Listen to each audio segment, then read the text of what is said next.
I think we're going to go ahead and get started. So I am Michelle Burton, and I am on this call with Jane Niedeberger. We work for CoreTech Revolution. We're a consulting company with a primary focus in healthcare. We've worked with both small and large organizations ranging from startup to fully mature companies. And we would like to share some of our expertise and experiences with you. Today is the first webinar in a 4-part series that's going to help us tell a story about organizational goals, values, trust, and building the right team in order to support those goals. So today we're going to focus on aligning goals, how you know what the real goals are for your organization and keeping those aligned at all levels, how to communicate to your team, and how to build buy-in and focus. And if you have any questions at any point, I'm going to go ahead and unmute everyone. You can feel free to raise your hand and ask a question, and we'll be happy to share or table that question to the end of the webinar so that we can share with you at that point. Jane, I'm going to go ahead and pass it over to you to get us kicked off. Welcome, everyone. Thank you. Good morning, everyone. I think that we have all been in a situation where we thought we had shared goals or a shared purpose, but in reality, we never had. So when you actually take a few steps forward, you look around and you realize that there's nobody with you. Everybody's off in a different direction. Kind of think of, you close your eyes, you spin in a circle, you take 3 steps forward, if you will, and you open up and everybody is all over the room. So that's what it looks like when we're not on the same page and we're not aligned. And the way that it shows itself, exhibits itself, is when you ask peers for help or other colleagues, you don't get that same sense of urgency from them. They're not willing or able to do it immediately because they're not on the same timeline or same path as you are. And so it's frustrating. And again, I'm sure we can all think of situations that we've been in before that look like that. As opposed to when we're all together, we're all aligned, we're marching in the same direction. That feels very different. An example, I actually rode on a crew team way back when I was in college. And during the first few weeks of practice, the boat that we were in was all over the place. You rocked side to side, you were taking water in, you went in circles. And it was really because there were new people learning how to row. And even the old timers were learning how to work with new team members. And so you didn't have your stride, you didn't have your strokes. And so we weren't winning any races. However, a few weeks in, as the team learned to work together and we knew which direction we were going in, when you started racing and all the oars hit the water in a synchronous fashion, you actually felt like the boat wasn't even in the water, like it was flying right across. You felt the difference and you won races. And that's what it feels like when a team is aligned and we're moving in the same direction. And again, I'm hopeful that you've all experienced that feeling at some point in your career, so you know what success feels like and how to recognize it when you're there. One of the challenges that we have in organizations is what are the real goals versus what are the stated goals. Oftentimes we have very public goals. Everyone knows them, probably even your competitors, usually even your competitors. These are the goals that are out there that tie to the mission statement, that the organization rallies around, that most people's compensation and rewards are tied to. For example, increasing earnings per share, number of systems implementation, the number of hospitals that go live within a certain time frame, customer satisfaction numbers. Those are often very public. The challenge that we run into is when some of the private or unspoken goals come into the picture and create confusion and frustration and mistrust and all those things. And what I mean by private goals are as senior managers, you know what you're supposed to achieve, but at the same time, you're dealing with the politics of the organization. The CEO is up for a renewed contract. Your manager's up for a promotion. You've got a merger or an acquisition that is not public that you're working towards. And so on the side, if you will, you're working to achieve those goals. And you need to really find a way to bring your team into it to gain success without putting them right out there and making them public goals. And while all that sounds complicated and messy, we all know that that's really what real life in an organization is. It's not straight out easy to go. I'll just give you an example. When I first joined Anthem, they were implementing a managed care system. They had a team that had been going for about 3 years, had invested millions of dollars, and it was supposed to go live within the next 90 days. And it was still very much vaporware.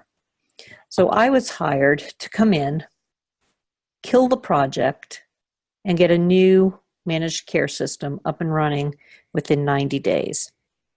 Now, it wasn't until I accepted the position and got on the ground that I realized that they hadn't told anybody else what my charge was. So I had a team that still thought they were going live with something that didn't exist in a couple of months. I had a tech team that pretty much ran rampant with what they did what they wanted to do. It was technology for the sake of technology. And the senior manager was still there. And so my job was to fire the people, move the people, and bring in the new system. And the reason why I'm sharing this is so the public goals was we needed a new managed care system. And we had to get it up and running. And we had been very public as a company about what we were going to do. The reality is I needed to surround myself with the people that were going to be able to achieve that goal and move the other people out of the way, and doing it in a trusting way so that those left behind would trust me, would sign up for the goals, and would move onwards and help achieve. So that's kind of what I mean by the public and the private goals. Same thing happened when I became CIO at Anthem. I had a very successful track record of implementing and executing things, hitting my targets. But as I spent time in the CIO role, I'm checking off the goals I'm hitting, but something wasn't feeling right, and I clearly wasn't pleasing my boss, and I had no idea why. And so I had to seek out help, and really went and found somebody outside the organization who was the first person who really explained to me public and private goals around, here's the list that you're supposed to do, but at the same time, you're supposed to be making your CEO look good. He wants an elite IT shop, not just an operational shop. He needs decreased cost to customers so that when he's out there talking, he can be bragging on how you're contributing. And IT can't be a source of bad customer service or inadequate access. So while it doesn't sound like rocket science, that was kind of an eye-opener to me that needed to be managing on a different level and kind of a little bit underground, and there's nothing secretive or malicious about it, but there were other goals that I didn't even know that I was supposed to be achieving that weren't set out so articulately. And as you can imagine, the reason why I'm sharing this is how confusion happens in an organization. So running an IT shop, you're trying to achieve uptime and systems integration and have things ready for your customers. But at the same time as their boss, I'm making them benchmark against United Healthcare and Procter & Gamble and other IT organizations to see how we're doing. And people were having a hard time aligning what I was saying and what I was asking with the actual goals. It took me a while to learn how to tell that story and weave it together so that it was truly one whole package. And Michelle, do you have examples that you could share? Yeah, so one of the big things that I see, my experience is more from, a consulting approach. Jane's experiences are more personal, real life items. But from a consulting perspective, what I often see is a CEO or a CIO or somebody at a director level, similar to what Jane shared, where they have personal goals that often cause frustration. So you have a manager who wants to get to a director level, and they want to surround themselves, or they surround themselves with a team who they don't feel like is helping them achieve that goal. And so instead, their team doesn't know that they have that goal of getting promoted. And so instead of, collaborating with the team or surrounding themselves with the right team members, they often get angry and frustrated and can treat their teams disrespectfully or create an era of mistrust. And it can be very frustrating for team members when they don't realize that this manager or director person is trying to get a promotion to the next level, and they're holding their team personally accountable for that success. And so it can be frustrating and challenging for those team members. I believe it's an area where, as managers and directors, CIOs, C-level executives, we have to be aware that we're doing that. And if that's what we want to do, the sign of a good executive is surrounding yourself with people who make you look good and look smart and understand your goals. And you shouldn't be afraid to share with your team, in some cases, what your personal goals are, so that they can help you be successful and avoid some of those frustrations.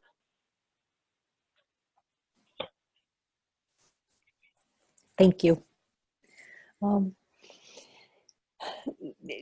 last part that Michelle said about sharing what your personal goals are and kind of that vulnerability in marrying them in to the corporate goals is critical in communicating your goals. It's important to remind people of why are they there and what is the purpose of the company in the organization. And when you talk about the goals that the company needs to move forward, to make sure that you have rewards, compensation, bonuses, recognition, however your company acknowledges people, have that tied right in with it so that you are truly rewarding the behavior and the results that you want to see. And people can't achieve that, as we know, unless there's ongoing measurement. Once a year, looking at a goal and looking at it where you are along the continuum is not as helpful as looking at it on a weekly, monthly, quarterly basis, depending upon what it is, and then sharing that widely with people. So for an example, if the goal of the company, and I will keep using Anthem, and I apologize, it's a public company, and so this information is readily available. But if you want a better example or a different example, please just let us know. One of the challenges for Anthem is when we were becoming a public company, the goal was to be the top health benefits company as measured by revenue. And the measure by revenue part's important because that's where you could figure out what the goals of the different parts of the organization were. So as you're tracking that to a frontline claims or customer service manager, the conversation with the claims person could be, we can't pay claims wrong because employers will find another insurer if their employees aren't happy. So we'll lose revenue, we'll lose business. There's also a cost to fix and rework that claim. You have to pay it twice if you pay it wrong. You have to go back and redo it. So there's higher technology costs, higher people costs, and again, increased customer frustration and satisfaction. And there's usually penalties to not hitting some of these metrics. So if we talk about how we communicate goals, is very much a pyramid function when you're talking to your organization. The senior leadership has high-level goals. Again, top health benefits company by revenue. That means very little to a person answering the phone, to somebody doing a systems integration or building interfaces, to somebody who's out there trying to sign up providers to join in HIE. That goal means, yeah, it's nice. It makes you feel okay, but it doesn't knock your socks off, and you're pretty darn sure you're not contributing to it. So as senior managers, the job is really to take those high-level goals that tie into the big picture and focus it on your area of responsibility. And how do you make it meaningful for each and every individual in your organization? And that can be very different by person to person and in what you have them charged to do. Because when you get right down to it, the frontline folks want smart goals. They need to be specific. They need to be measurable. They need to be able to achieve them. They want to know what the results are. Did they achieve them, and how do they know? And so if you think about this, so if the overarching goal is to be the top health benefits company by revenue, if you're the sales manager, you're looking at goals that are much more aligned with how much do I need to sell? What should my retention rates for my current customers be? How do I market the products a little bit differently? What is the blend and the mix, et cetera? So that's the conversation a sales manager is having with his or her team. Versus a customer service manager is talking about, I need you to answer the phone with a smile on your face. Make sure you take care of the customer so that they don't have to call back again. Solve their problem the first time. And by the way, I need you to answer that phone fast. I need you to have the information at your fingertips so that you're able to take care of that person and have them hang up a happy customer, so they're reinforcing with their employer that this is a good company to have healthcare with.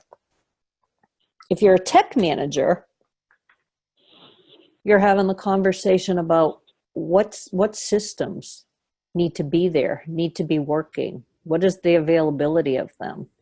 What are the new things that we should be looking at or implementing to delight our customers, or to help our customer service managers, or to make sales easier? Or how do we more easily connect to that next hospital system? How do we make interfaces easier so implementations of exchanges go much faster?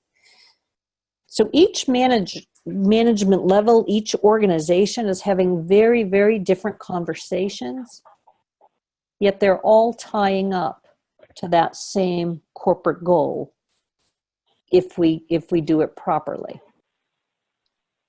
And here we have an example. So the senior leadership, the goal is to be the industry leader in customer satisfaction. And so the managers would want something along the lines of overall customer satisfaction is at least 80%. usually measured by a variety of things, because what is customer satisfaction? It was their renewal rates, they'll come back again. They're happy when they hang up the phone. They tell their friends about it. They filled out a survey. They paid claims. It could be any number of things. When you're on the front line, you definitely want to know, well, what does that mean for me? I don't have control over sales. I'm a customer service rep. I don't pay claims. I don't integrate systems. I don't talk to providers. So how do I impact and interact with what they are doing? And so you get very specific for that group with, 80% of the calls are answered within 4 rings. 85% of the calls are resolved the first time, and average time on hold is less than 2 minutes. And you have a similar pyramid for sales and claim, every part of your organization, technology. And again, they should all point in the same direction. Michelle, and you probably have some better examples of this. Yeah, so a lot of the examples that I have are where these things don't work or aren't working. So for example, you would have a board of director that has a set of goals that they're imparting on a team of people. And so it goes from the board of directors to the executive level, to the managers, to the people doing the work. And so a lot of what I see is, the executive team, the C-level folks, will work with the board of directors to set those particular goals. And then they flow them downstream, just as Jane has noted here in her example. But then what will happen is that board of directors doesn't see the progress on the goals as quickly as they want. And so they'll change the goals because they want, the board of directors is often the folks who are investing in your company or have some personal vested interest in the success of the organization. And so they shift the goals because they want to see progress. And then what happens is that shift in goals doesn't necessarily get communicated downstream, but what does get communicated downstream is frustration, because the board of directors shifts the goals, and then the C-level executives don't do a great job of communicating that change, but instead what they do is start to react to it. And I don't know if panic is the right word, but they put pressure. We have to have this information right now, or why isn't this happening? And then that filters all the way down to those frontline folks who are doing the work. And suddenly you've created, instead of aligning your goals, you've created an environment that lacks in trust, because that bottom front line of the pyramid doesn't feel as though they're hitting their satisfaction requirements. They feel as though they're doing something wrong. They feel as though they can't do anything right. So the question is, and Jane, you probably have a little bit of experience in this area, having been a previous C-level person, how do you avoid that frustration? How, when you have these outside pressures coming in that cause your pyramid to collapse, how do you correct that? How do you course correct? How do you fix that problem so that there is a continued level of satisfaction and trust inside your organization, and you are able to meet the demands of your board of directors?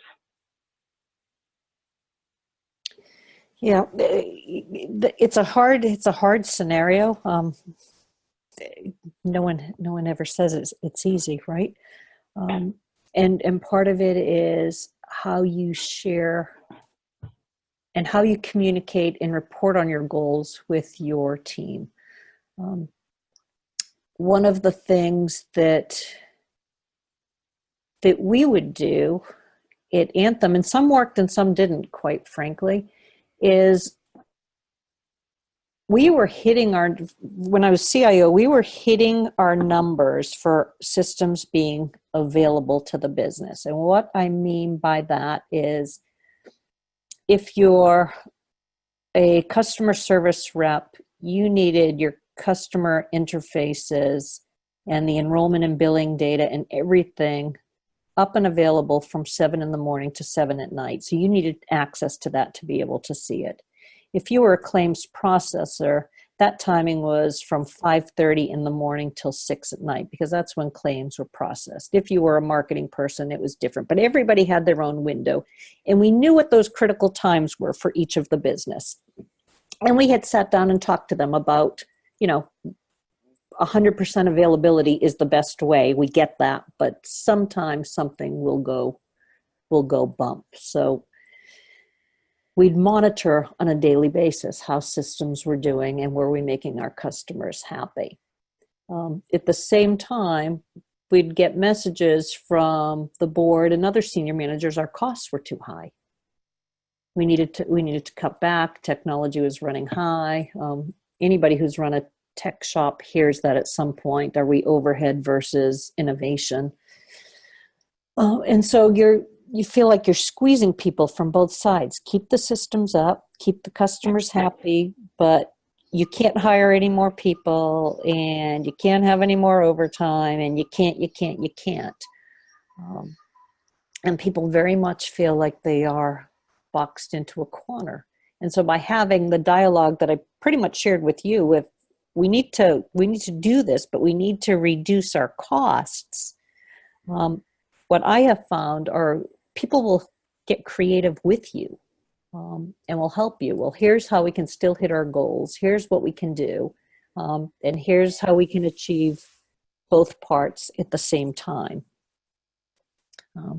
It's not easy, and it's not only frustrating to the front line, as you all know, it's frustrating to managers also.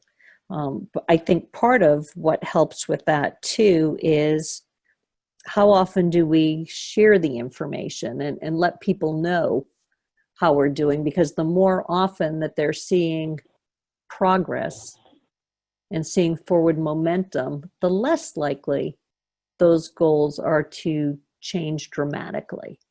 Senior managers get information and reports on day-to-day operations much less frequently than most people would imagine. They may look at it quarterly. They usually look at annual roll-up numbers because they're looking externally in what's happening in the environment.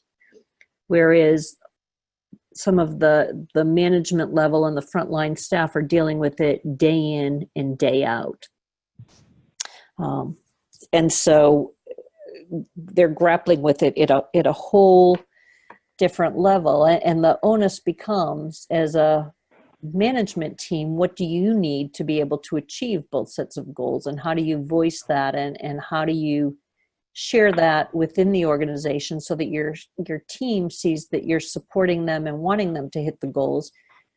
The C-suite sees that you're going to hit your goals, and you also recognize the other things they need to do, and they need to help prioritize. And it truly is a juggling act. Some goals are more important at different points of time, and figuring out which ball you're going to let drop at any given point in time.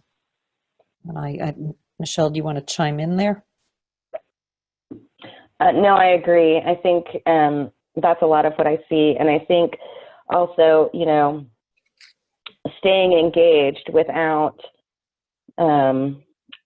micromanaging is probably key at a C level. A lot of times what I see are CIOs that just want to dig into the weeds, which is great when you need help and there's support.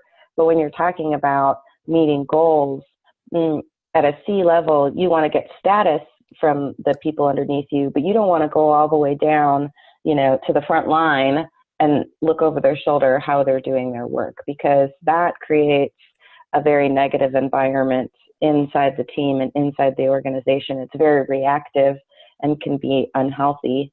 And we talk about that a little bit more in one of the future webinars. But for now, just know that, you have to try and control that urge to overanalyze how things are being done. Get engaged when it's appropriate, and trust that your team and that you have built the right team to support what your goals are, going forward.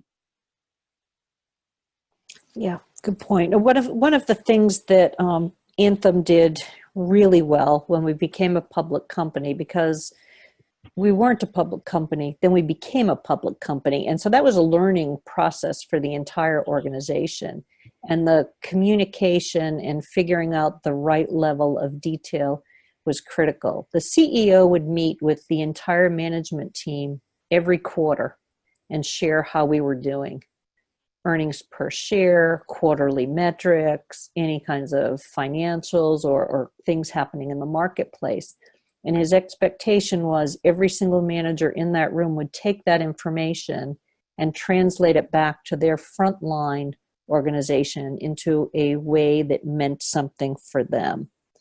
And what that did is that actually helped with a lot of buy-in in the organization, because you were seeing your numbers reported up and rolled up, and then the CEO almost regurgitating, that doesn't sound very elegant, but regurgitating them in a different way that made sense to the external world. So people actually saw that back and forth flow of information, and not rocket science, but that commitment and that diligence to talking it through and reporting back and forth is critical to success.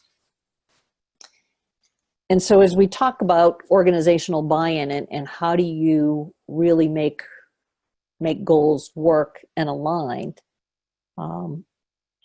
it is constantly, and I can't say constantly enough, constantly linking the big goals to the individual goals by storytelling, by using every opportunity you see as a learning moment and a teaching. And think of it as educating. I don't mean it as a kind of a juvenile kind of conversation. It's more using that to reinforce, here's why it's so important that we connect, St. Mary's Hospital to this health, to our exchange. Here's why we need it done in this time. Here's what it means to them. Here's what it means to us. And just over and over, so that your team truly understands why they're doing what they're doing, why the timing is important. And then that provides an opportunity for your team to say, well, that's all well and good, but here's what I need to make that happen. I need a new tool to help with interfaces to make them easier. I need to look at data a different way. And then you're truly having a nice conversation back and forth and how we move forward. And as you start seeing the organization move forward and achieving successes, and you get these wins and you hit these goals and you are rewarded with more customers or a promotion or a bonus or hitting an industry mark, success breeds success. Once you win, as we all know, it feels really good, whatever winning means for you. And how do you keep that going? Michelle, you want to jump in? Yeah, I was actually going to insert myself and say, and I don't want to sound like a broken record, but it's also key, as you're trying to get organizational buy-in, to not succumb to some of the outside pressures. I used the example earlier of a board of directors that influences outside impacts. Customers can have outside influences on your goals because they react to something. And so often what I see happen is when those outside factors come into play, everything else gets dropped at a CIO level to fix whatever that one piece of feedback is. And then as executives, we tend to come back to our employees later and say, why didn't these other 5 things get done? And, again, at the risk of sounding like a broken record, that creates a very negative environment for the team. And so at an executive level, as these outside influences are coming in to play, it's really important that you take a breath, you take a beat, take a second, consider what's being asked or what's happening. Talk to, this is a time where you would talk to those frontline employees, the people doing the work, and say, what is possible and what are the impacts? If we focus solely on this goal right now, how do the other goals falter? What's the impact on those other goals? And how do we adjust those so that, we can get back, once we fix this problem, we can get back in line with those other goals. And then again, trust those employees, what they've told to you, and trust that they're going to make those things happen. Because instead of creating an environment of dysfunction, what you then get is the buy-in that you're looking for. Those people feel personally invested. They feel heard. They feel like you trust them. They're going to fix this problem for you. You're going to be happy, and then they're not going to be punished because these other 4 things slipped. Go ahead, Jane. No, it's so true. So kind of a tangent, a funny story. The first year I was CIO, I had a list of goals that were given to me from the CEO. And it was around technology and uptime and doing things wonderful. In the meantime, we acquired 2 Blues plans. And my job was to integrate them and integrate the teams and integrate the systems and work on all this. So we get to year end, and I've done what I think is a really good job of integrating those new teams into the organization. It happened pretty seamlessly. And doesn't the CEO pull out my original list of goals, some of them which I totally pushed aside? And again, I'm a C-level person, and I did the same thing. I pushed them aside because they weren't as important. And I got dinged for them. I didn't get a bonus. And let me tell you, I was ticked. I'm like, I can't do it all. He said, well, should have told me. So just reinforces it. Sorry, it just came to mind when Michelle was talking through that it happens all the way through. And so without good conversation and back and forth, assumptions are being made that oftentimes aren't correct. They need to be looked at differently. But if you get organizational buy-in and truly people understand how their goals contribute to the bigger picture, and they see the measurements on a regular basis, and depending upon who you want to share results with, posters by the elevator, a weekly brief email that says, we did awesome this week. Here are our scores. Here are our number of implementations, or kind of missed the mark this week, so we need to step up our game next week. But giving that to people in a tangible way that they can do that is very important to show folks that you're paying attention to the goals. You don't want to micromanage, but you need them hitting it, and you're watching it. And people appreciate the fact that you are watching those numbers because they are their goals and they do want to be successful.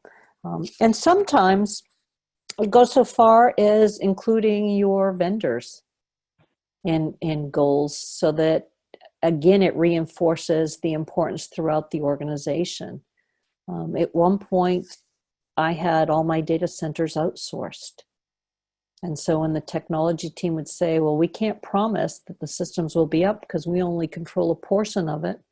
But I spent a lot of time with the data center execs, and they agreed that would become their team's goals also. So we had the exact same goals. The goals of the outsourced vendor was the uptime for our specific systems within our organization, and everybody was bonused. So we were all in it together.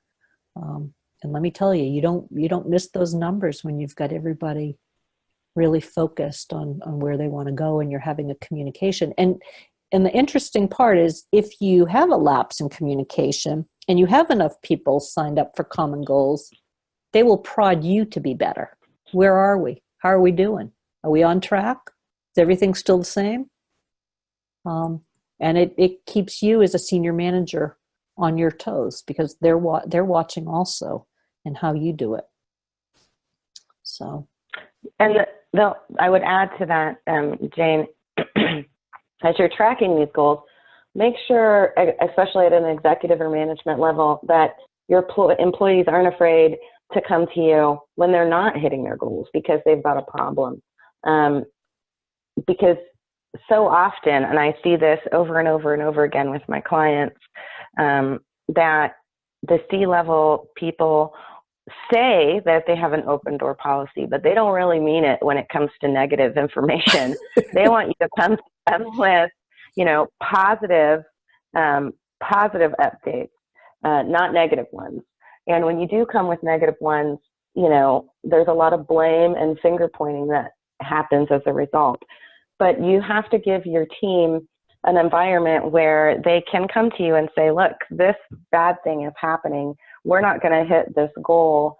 Here's why. Here's all the outside reasons why. And this is how I need you to help me to achieve this goal and get it back on track. And if you can do these things, these are the adjusted target dates and we'll be okay. Instead, and I have a common phrase I use often, you know, with my clients, instead of expecting your employees to pull out their pocket full of unicorn dust and sprinkle it all over a project and make magic happen, that just isn't possible. So that's really, really key into building that trust and collaboration that you're looking for. Mm-hmm. Yeah, nobody wants to hear, nobody likes to hear bad news. Yet if you're not delivering it, we all know the world is not always full of good news. That's just not real. And one of the things that Michelle and I used to do when we have worked together is if everything looks like it's going really well, it's like, okay, something's broken because the bad stuff isn't getting to us. There's something wrong. Mm-hmm. So. Yeah, and Jane can tell you that I'm an expert at delivering bad news that people don't want to hear. It's a very important quality, but, you know, you have to make sure you're able to do that in an effective way. Mm-hmm. Absolutely.